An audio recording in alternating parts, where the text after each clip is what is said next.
Hi,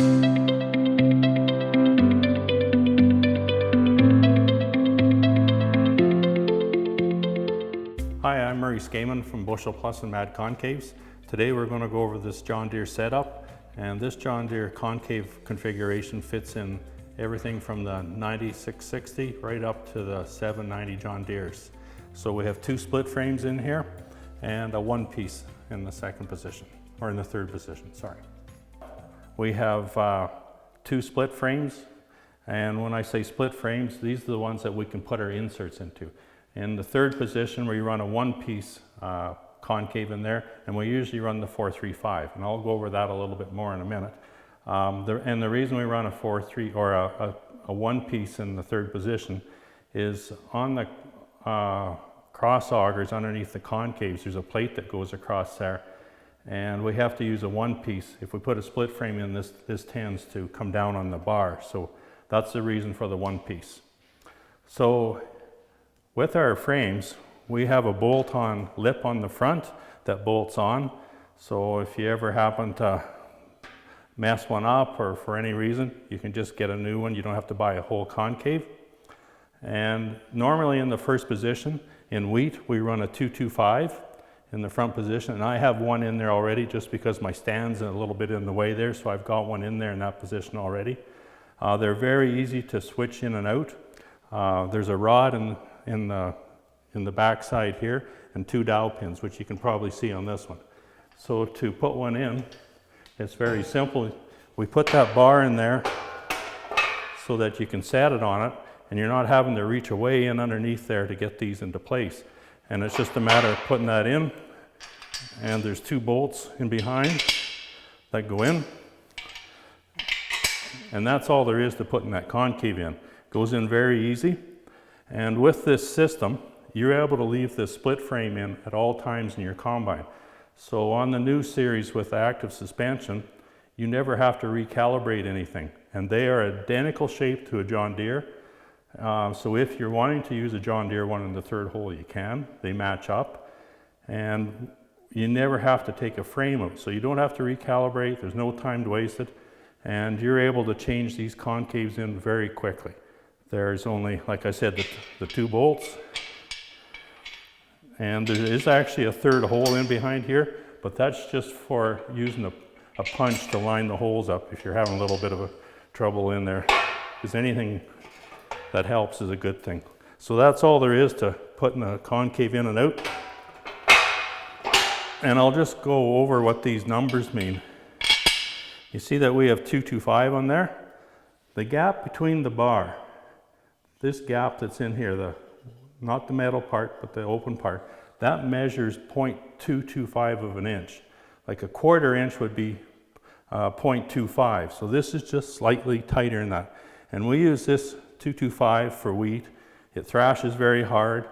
Having this flat piece of metal in there is like having two wires together, and it holds the grain better so that it thrashes. And yet there's a big enough hole to let the grain out, because we don't want any rotor loss. We want to let as much grain out at the start as possible. So we run a fairly open one, and in the second hole, excuse me, we'll run a 375 in here, which I'll put in a second. So like I said, that gap represents, the 225 represents the gap in there. On a 435, which is almost half an inch, if it was 0.5, it would be half an inch, and that's this gap that you see. That's what that represents. So we start fairly tight, we go a little bit wider, and then we go right to a 435. And I'll just pick up a 375 so you can see the difference. And you can see they go in and out so nice. They're great. It usually takes me longer to find my 18 millimeter socket to get the bolts out. And speaking of bolts, these bolts have the correct amount of shoulder on them. We used to use bolts that had threads on all the way, and the pounding on the concave all the time would pound it right into the threads, and then you couldn't get the bolts out, and then you'd have to impact them out of there, and it would bugger up the hole and the threads. So we got these bolts specially made that has just the right amount of shoulder in here. So, and they come supplied with the concaves. So you can see the dowel pins here. That's what they're sitting on this end. There's no bolts at this end. the rod in here to guide it in, and 2 bolts. And I'll just leave that one empty now just so you can see what this looks like. So this is our setup for wheat. We got 2 2.5s in the front, 3 7.5s in the second hole, 4 3.5s. And that'll do your wheat. It's going to do a great job. And something that I have found that this first 2 sets of concaves do such a great job. This one is basically just letting it out because it is doing a very good job of thrashing in the front, which we want. We want to get 90% of the grain out in here, and it seems to be doing a good job of that. And if it gets back to here, we've got a nice big one to let it out. So when we get done our wheat, we pull these first 2 concaves out, the 2 2.5s. We'll pull them both out. I'm just going to take one out because, like I said, the stand's kind of in the way on this one. So you take the 2 2.5 out. And for most of your other crops, canola, oats, barley, peas, corn, this one does basically all your crops other than wheat. So we typically use this one in the front. We take the 2 2.5 out and throw this finger grate in. This finger grate has a bar on it, has lots of hole. It'll pop them pods open, you get all the canola out, and we want to get that canola out at the front before it gets over thrashed further back. And you want to let it out at the front, because if you're letting it out in the separator grates, it's going on top of all the chaff and it'll tend to ride right out on the sieves. So we put a finger grate in the front on both sides, and that's going to do basically your oats, barley, canola, peas, beans. It does quite a wide variety of crops. But I have found that if you're seeing pods coming in the hopper and having a little bit of trouble, maybe you're jumping the gun a little bit on getting this canola harvested, that sometimes you have to take this one and put it in the second hole and put the 3 7.5 in there. It's just a little more aggressive, and it's going to pop those pods open and do a better job in the hopper. But that's the great thing about this system is you can interchange them. You can put them wherever you want. And if you're seeing, when you drop your drop pan, and you're seeing a little more loss on one side than the other, you could put a wider concave on the side that's not getting as much grain on it, and that'll let more out on one side, and it evens up your grain pan, you get less loss. So it's really great for being able to juggle stuff around, change things, and make your combine perform to the best of its ability. So we do have some other concaves here that I'll just kind of mention. And we also have an alfalfa one.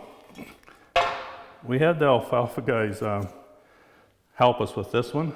And after a lot of trial and error, we found this gap, which is approximately 1.5, 1.6, somewhere in there. That does a very good job of popping those whorls open and letting the alfalfa seed out. So when we're doing alfalfa, we'll put 4 of these in the 2 positions here. We'll fill this right up with alfalfa. Seems to work pretty good. Guys are using it all over the world. I got these down in Nevada, up in northern Saskatchewan. They've been working very, very well for alfalfa. So once again, I put 4 of them in the 4 positions here, and I just run that 4 3 5 in the back still. One of our other concaves, and this is our old faithful one that we've had for a long time. We used this concave for years and years in canola, and man, it worked great. We used to use it just in the front, but that was for the old canola that shelled out easy or was swathed. But once shatter-resistant canola came along, we found it wasn't aggressive enough. There's no bars, it's just holes and it just dumps out. So it was working very well because it led all out at the start. We weren't over thrashing the straw. Just fabulous. And in the hopper, it was always really nice. It was clean because you weren't pulverizing everything. It would let the pods out with the seeds out, and the sieves had less work because it's a lot easier to separate canola from pods than it is from chaff. So it worked very well, but when shatter-resistant canola came along, it wasn't aggressive enough, and that's where we came up with the finger grate. It's got bars on, it's more aggressive. but we still sell a lot of these. The seed growers like them for their peas and beans. Kernels that are very fragile with, you don't want to break the skin on them, or you'll lose your germination. So some guys will put 4 of these in for their seed production, or they'll run a finger grate in the front just to make sure they're popping the pods open on their beans, and they'll run this in the second hole. Very good one for helping you out with your germinations. This one is a round bar. We use that for corn, and we have used it in beans a little bit. The pods may sneak through there, but if you run a finger grate in front of it, that usually takes care of the bean pods. It's just simply to let stuff out. And you know, they've been using round bars in corn for years, and that's mainly what that one's for. A couple of features that I forgot to mention. On the front of the concave, down here, you'll see that there's some bolts here. So we had a lot of customers complaining about their OME concaves, that on this end, on the OEM ones, this would spread a little bit, and then the keeper would pop out of there, and it would go through the chopper and out the sieves or wherever it went, and did some damage. But you had to shut down and go to town and get another one. Unless you really wanted to go to town, it's kind of a pain in the butt. So we put these bolts in here, and you can just put them in, you just snug them up just so that never spreads. But we found when we put the extra the extra metal in here, they don't seem to spread very much anyways, but we're still putting the bolts in. It's just an insurance thing. It's not that they're weak, it's just, you just don't want to lose this apparatus. And like I said, I was going to talk a little bit more about this 435. This has been a very good concave. We tried running 375s back here. They were okay, but if you ever got into peas or high yielding oats, barley, or chickpeas, you want to have this 435. This was actually designed for chickpeas. It's the right size to thrash out the chickpeas. And speaking of chickpeas, if you have chickpeas, we like to run, instead of the 375, we'll run a 435 in these 2 holes. And that really looks after those chickpeas. And if you have the 435 in your back pocket, if you're doing, you know, high yielding barley, high yielding oats, even canola, leave the 435 in there. The bigger concave you can use, the better. You want to let as much of whatever crop you're combining, you want to let it out as fast as possible. So the bigger the concave you can use and get away with it, the better. Some of the other features on the frame, just while I'm standing here looking, I saw one. We doubled up the width of the frame on here. It's twice as thick as what an ordinary John Deere OME one is. And we haven't had a frame fail yet. We've had these out for quite a while now, and they're tough. They stand up very well. We haven't had any failures on these at all. It's been great. No warranty for me is always a plus. And with that completes our video for today. And if you have any questions, give us a call at Bushel Plus and MAD Concaves. We'll talk to you later.